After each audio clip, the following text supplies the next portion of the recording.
नमस्कार दोस्तों, फिर से आप लोग को नई वीडियो में स्वागत है दोस्तों। इस वीडियो में बताऊंगा आप लोगों को कि बहुत बेहतरीन और बहुत ज़बरदस्त गाना आ रहा है दोस्तों, जो लगन में बजेगा।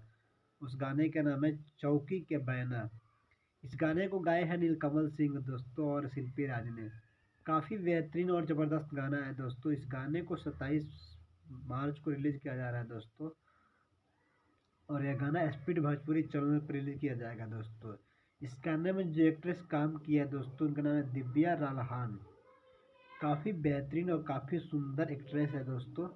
और इनका जब गाना सुनिएगा नीलकमल सिंह का ना दोस्तों, तो दिल को मतलब बिल्कुल गाना चुभता है दोस्तों। काफ़ी अच्छा गाना गाते हैं दोस्तों, जितने भी भोजपुरी में सिंगर है दोस्तों। अगला ट्रेंडिंग स्टार अगर किसी को दिया जाएगा ना उपाधि, तो नीलकमल सिंह को ही मिलेगा दोस्तों, क्योंकि आने वाले समय में अगला ट्रेंडिंग स्टार नीलकमल सिंह है दोस्तों। आप लोग खुद देखिएगा, काफ़ी अच्छा गाना गाते हैं दोस्तों। इनका हर गाना ट्रेंड करता है। अभी इस साल होली में एक इनका गाना ट्रेंड किया था दोस्तों, अभी ट्रेंड कर रहा था, अभी ट्रेंड ही कर रहा है गाना। उस गाने का नाम था दोस्तों गोड़ देवरा गाल छुके गोड़ लगे। काफ़ी बेहतरीन गाना था दोस्तों, पिछले साल का गाना था, लेकिन इस साल भी ट्रेंड किया उनका गाना।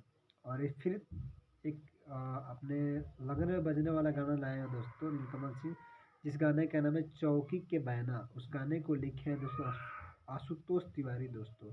और इस गाने के जो म्यूजिक बनाए हैं दोस्तों, उनका नाम है प्रियांशु सिंह। काफ़ी बेहतरीन और ज़बरदस्त म्यूजिक बनाते हैं दोस्तों। और इनका जो भी म्यूजिक बनता है काफ़ी बेहतरीन और ज़बरदस्त होता है दोस्तों। हर इनका म्यूजिक काफ़ी अच्छा होता है, और इनका गाना भोजपुरी में खूब बजता है दोस्तों, सबको पता है। और देख लीजिएगा, ये भी गाना खूब बजेगा दोस्तों लगन में, और काफ़ी अच्छा गाना है दोस्तों। तो प्लीज़ इस गाने को कल एक बार ज़रूर सुनिएगा। 27 मार्च को 6:30 बजे इस गाने को रिलीज़ किया जा रहा है, और दोस्तों स्पीड भोजपुरी चैनल पर रिलीज़ किया जाएगा। तो प्लीज़ इस गाने को जरूर सुनिएगा, और अपना प्यारा सा कमेंट जरूर कीजिएगा, और वीडियो को लाइक करके चैनल सब्सक्राइब करके बेल आइकन बटन जरूर दबाइएगा दोस्तों। थैंक यू सो मच, मिलता है अगले वीडियो में।